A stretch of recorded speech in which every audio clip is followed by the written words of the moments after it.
Today we're going to take a look at a great 2D horizontally scrolling shooter from Cave, and that is Progear. Now you have two ship types in this game. One is a spread shot and moves a little bit slower, and the other is a straight shot and moves a little quicker.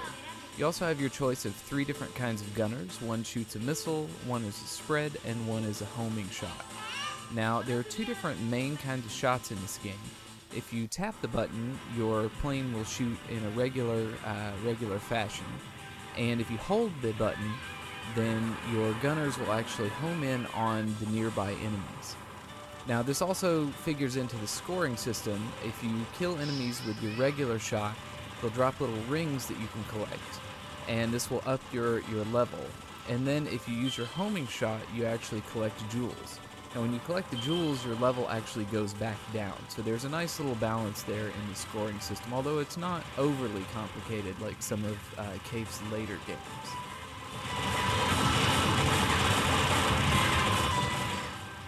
This game was released on the Capcom CPS-2 arcade system, and to my knowledge has never received a home console port, so if you want to play this, you have to have the arcade hardware, unless of course you're going to play it on MAME.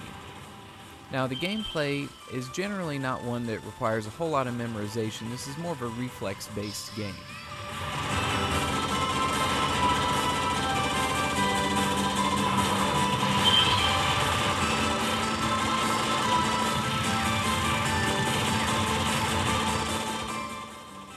The graphics in this game are absolutely gorgeous, although you're not going to have a whole lot of time to sit back and enjoy them. Now I will apologize for the video quality. It's really hard to take any kind of video of an arcade machine or a CRT monitor in general. Now here we're coming up to the first boss, and the bosses generally are nice and big, and they're multi-part. They have lots of nice varied bullet patterns, and in general the bullet patterns in the game have a nice variety to them.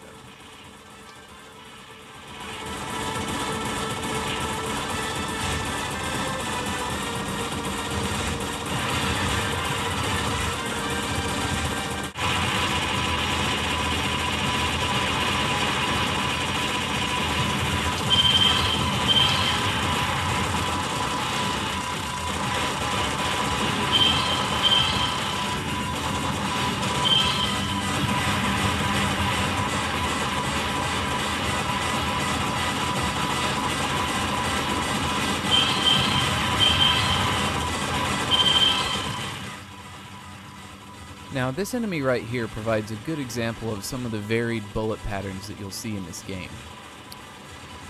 Now there's a lot going on here, but there's nothing really unfair about this, and I think that this shows off the good balance of the game. They don't really back you into a corner that you can't get out of without prior memorization. So really you're just sort of left with your own reflexes, so as long as you're quick enough, then you should be able to make it through.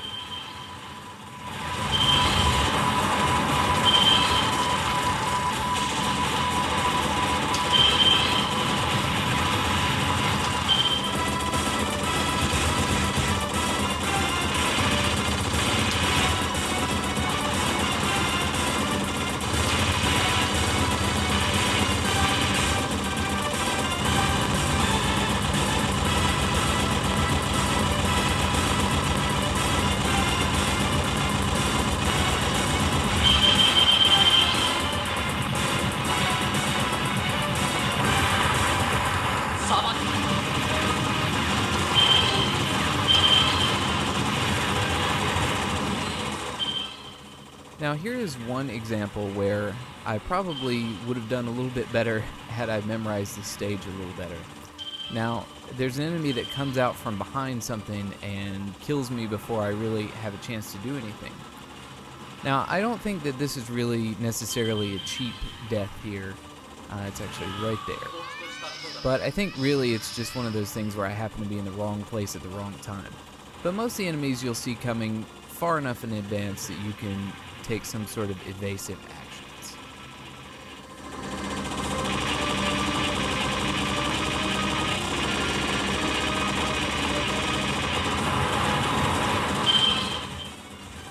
Right here you see me using one of the bombs.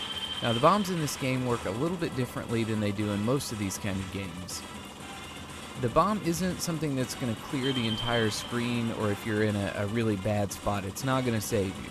But what it does do is it actually goes forward and sort of digs into whatever enemy is right in front of you. So it can be really useful in some of the boss battles, and it does cancel out any bullets that'll be right in front of you. So it can save you for a brief second.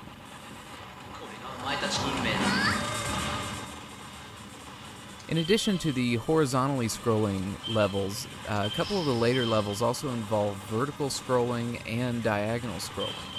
And I think this adds a lot of nice variety to the game, and you also have to kind of change up your style of gameplay, relying a lot more on your gunners to take out various enemies, as you can't really get them right in front of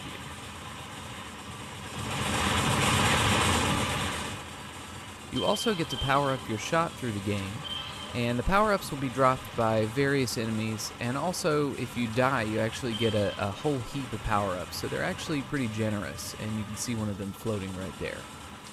Also, at some key moments when you really need extra bombs, they do give them to you, so I think the game is very fair in that sense.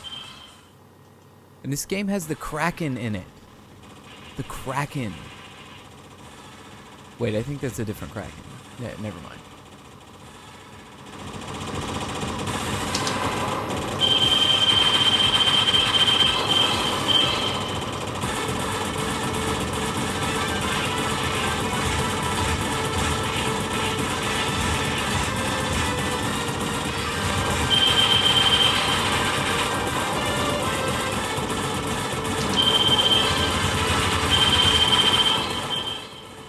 Regardless of which Kraken this is, just look at those bullet patterns.